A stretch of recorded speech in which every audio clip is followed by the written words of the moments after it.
أعوذ بالله السميع العليم من الشيطان الرجيم من همزه ونفخه ونفثه بسم الله الرحمن الرحیم۔ سب سے پہلے ہم حدیث کی اصطلاحات کی طرف آتے ہیں۔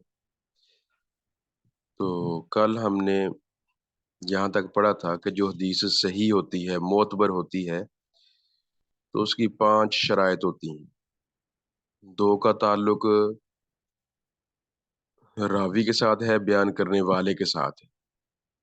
یعنی آج بھی خبر کو مختلف ذرائع سے حاصل کیا جاتا ہے، مختلف لوگوں سے حاصل کیا جاتا ہے، اس کو اخبار میں چھاپا جاتا ہے یا ذرائع ابلاغ پر اس کو نشر کیا جاتا ہے۔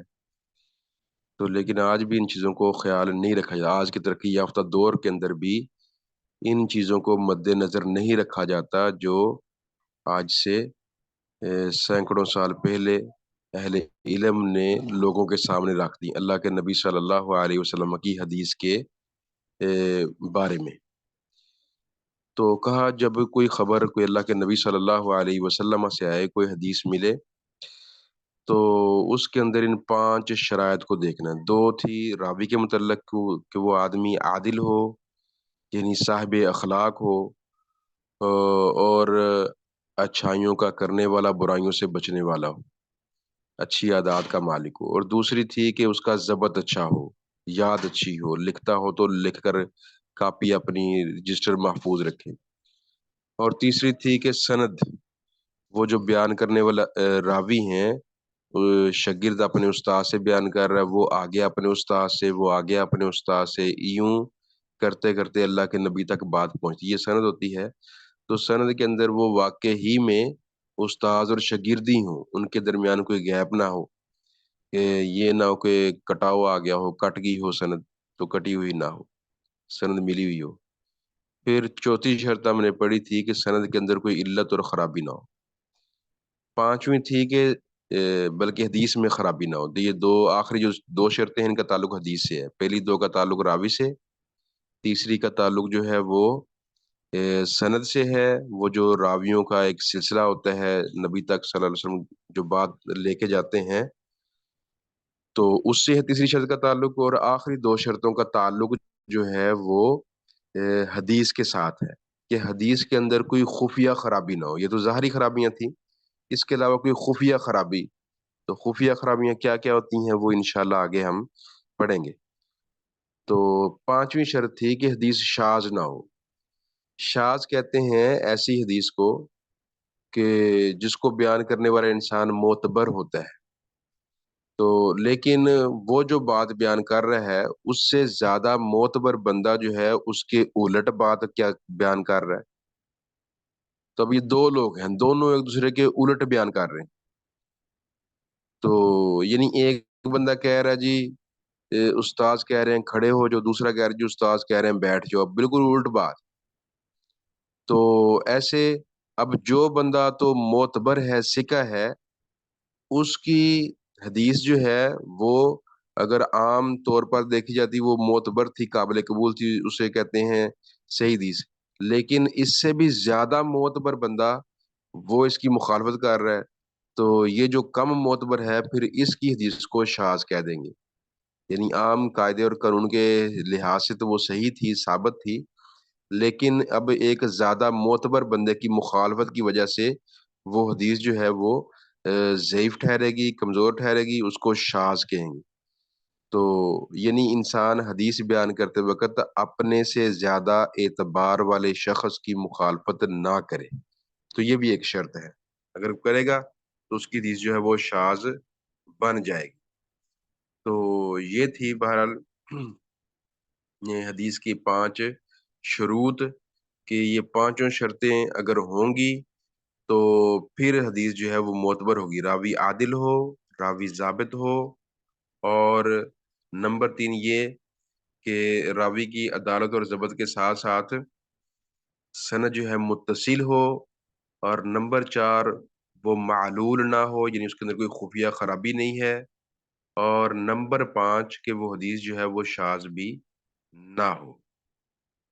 تو اب آتے ہیں ہم حدیث کی طرف، کہ جو کل ہم نے حدیث پڑھی تھی کہ تین باتیں ہیں جن کو اللہ کے نبی صلی اللہ علیہ وسلم نے منع فرمایا، حرام قرار دیا، اور پھر تین باتیں تھیں کہ جن کو ناپسند کیا۔ تو یہ حدیث اس کا دوسرا حصہ وہ رہ گیا تھا، وَكَرِهَ لَكُمْ قِيلَ وَقَالَ وَكَثْرَةَ السُّؤَالِ وَإِضَاعَةَ الْمَالِ، متفق علیہ۔ اللہ نبی فرماتے تھے صلی اللہ علیہ وسلم کہ اللہ نے ناپسند کر لیے قیل و قال، یعنی اے، قیلا کا معنی کہا گیا، وقالا اور اس نے کہا، یعنی ایسے ہی باتیں کر رہا ہے اور باتیں کیے جا رہے ہیں، یہ ایسے بات ہوئی تھی، ایسے اس نے کہا تھا، یہ کہا گیا تھا، وہ کہا تھا، یعنی بات کہہ لو کہ وہ لمبی سے لمبی ہوتی چلی جا رہی ہے۔ تو اب یہ چیز جو ہے اس کو اسلام کے اندر ناپسند کیا گیا ہے کہ ایسے باتیں جو ہیں آپ پھیلاتے چلے جائیں، باتیں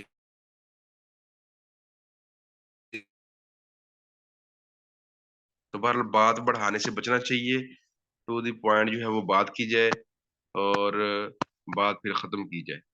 اور آگے ہے وہ کثرت سوال، زیادہ سوال کرنے سے اللہ کے نبی صلی اللہ علیہ وسلم نے منع فرمایا۔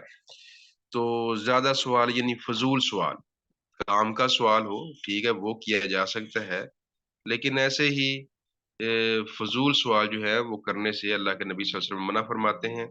بلکہ خاص کر آپ کی زندگی کے اندر خاص طور پر یہ منع تھا کہ جب وہی نازل ہو رہی تھی اور انسان کوئی سوال کرتا تو اس کی وجہ سے پھر اللہ تبارک و تعالیٰ کی طرف سے جواب میں کوئی حکم نازل ہو جاتا، تو کوئی پابندی لگ جاتی، تو یا کوئی سختی ہو جاتی۔ تو اس وجہ سے کہا جی یہ کام ٹھیک نہیں ہے کہ آپ سوال کریں اور اللہ کی طرف سے کوئی حکم نازل ہو جائے اور وہی سختی نازل ہو جائے۔ جس طرح اللہ کے نبی صلی اللہ علیہ وسلم نے بیان کیا جی آپ لوگوں پر حج فرض ہے۔ اب ایک بندہ پوچھتا ہے جی ہر سال ہی فرض ہے؟ تو اللہ کے نبی اس بات کا غصہ فرماتے ہیں، کہتے ہیں اگر میں ہاں کہہ دیتا تو پھر یہ تم پر ہر سال فرض ہو جاتا اور تمہیں کرنا مشکل ہو جاتا۔ تو بہرحال جو تمہیں حدیث بات پہنچائی جائے تو اس کو آسان پیرائے میں لو اور اس پر عمل شروع کر دو، تو زیادہ کریدنے سے کیا ہے مشکلات بڑھتی ہیں۔ تو بہرحال زیادہ سوال کرنا اس کو بھی ناپسندیدگی کی نظر سے اسلام کے اندر دیکھا گیا ہے۔ ہاں کام کی بات ہے ٹھیک ہے وہ پوچھیں، لیکن بلا وجہ بات بڑھاتے چلے جانا تو یہ بھی یعنی بحث کو طول دینا کہہ لیں کہ اسلام کے اندر یہ پسندیدہ نہیں ہے۔ کیلو کال یہ بھی بحث کو طول دینے والی بات ہے، اور ایسی سوالوں پہ سوال ڈالتے جانا تو یہ بھی بحث کو طول دینے والی بات ہے۔ تو ٹو پوائنٹ بات ہو اور اس کے بعد بندہ اپنے مفید جو چیزیں ہیں اس کو سیکھنے پر اپنے کام پر توجہ مرکوز کرے۔ اور آگے فرمایا کہ وَإِضَاعَةَ الْمَالِ، مال کو ضائع کرنا یعنی تبذیر، ان المبذرین کانوا اخوان الشیاطین، جو فضول خرچی کرنے والے ہیں وہ شیطان کے بھائی ہیں۔ تو لہٰذا مال کو ضائع کرنا اسلام اس کو بھی پسندیدگی کی نظر سے نہیں دیکھتا۔ ایک چیز ہے مثلاً ایک بچہ ہی ہے اس کو تعلیم دلانی ہے، تو ایک سکول کے اندر اچھی تعلیم ہے، تو اب وہاں پر فیس جو ہے وہ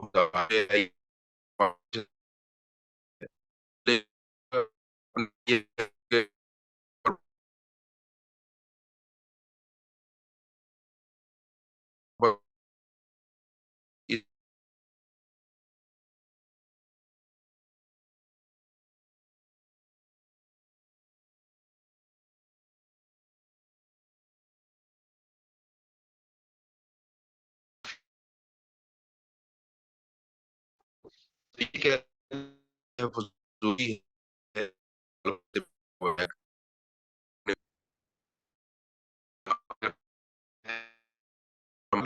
اور آپ اس کو بلا وجہ ضائع کرتے چلے جائیں۔ تو یہ حدیث متفق علیہ ہے، اس پر اتفاق کیا گیا۔ اب اس کے آگے جو ہے وہ پھر مزید حدیث آتی ہے اللہ کے نبی صلی اللہ علیہ وسلم سے۔ دوسری حدیث ہم پڑھتے ہیں کہ اللہ کے نبی صلی اللہ علیہ وسلم اللہ اکبر